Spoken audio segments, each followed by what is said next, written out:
Ils s'en prennent aussi à la culture. Quelle a été votre réaction à vous en apprenant ce saccage et en voyant ces images de destruction? D'abord, une émotion considérable parce que le musée de Mossoul, c'est un des 2 grands musées d'Irak.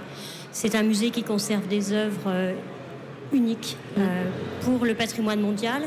Et puis aussi peut-être un rappel, ils n'en sont pas leur coup d'État, Oui, coup d'État religieux. Coup d'État religieux, n'est-ce pas? Ils n'en sont pas leur coup d'essai parce qu'il faut se souvenir en 2001 de la destruction avant le 11 septembre des Bouddhas de Bamiyan qu'ils ont fait exploser et puis de la destruction du musée de Kaboul où les œuvres de la même manière ont été détruites méthodiquement à la masse. Ça veut dire qu'à l'époque, la communauté internationale n'a pas réagi suffisamment fort pour empêcher la reproduction de ces actes? Vous m'enlevez les mots de la bouche. Je crois qu'en 2001 et aussi après, il faut dire, avec la déflagration du 11 septembre, on n'a pas connecté ces événements.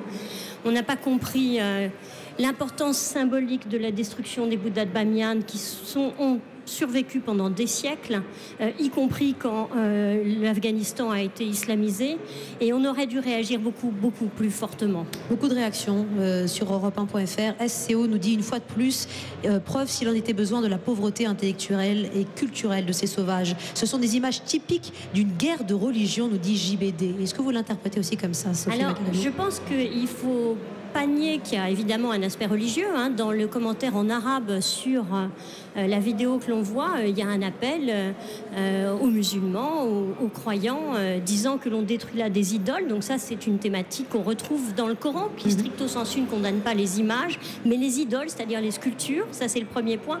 Mais il y a un autre commentaire à faire. Il est trop simple de penser que les djihadistes sont juste des sauvages ignorants. Je fais remarquer que dans la vidéo, à un moment, il y a une image ancienne qui est incrustée. Et cette image ancienne, c'est celle de la découverte, du moment de la découverte au milieu du 19e siècle du grand taureau de Sennacherib, le souverain assyrien qui régnait à la fin du 8e siècle, au début du 7e siècle avant Jésus-Christ, auquel on devait ce taureau.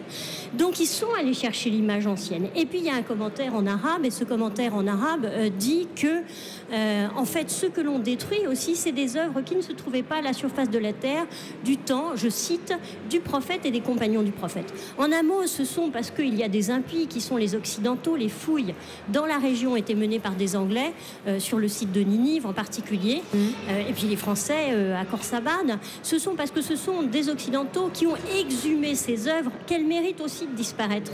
Et dans certains éléments de langage sur les réseaux sociaux, on trouve par exemple le musée de Mossoul dénommé comme musée des Anglais.